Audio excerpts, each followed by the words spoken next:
Ano nga bang ginagawa sa OBA at bakit maraming kumikita dyan? By the way, this is Lisa and I am a former OFW sa Hong Kong for 11 years.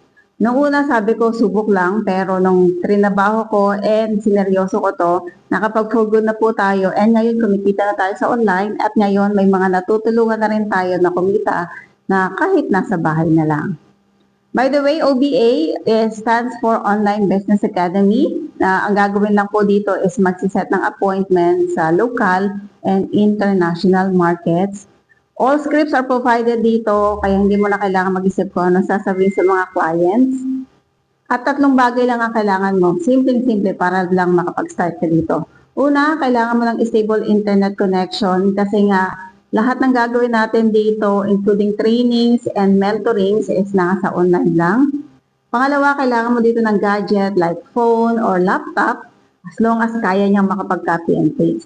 Pangatlo, kailangan mo dito magkaroon ng user ID or account ID kasi dyan lahat papasok ng income mo and dyan mo rin mabamonitor yung transactions mo dito sa company.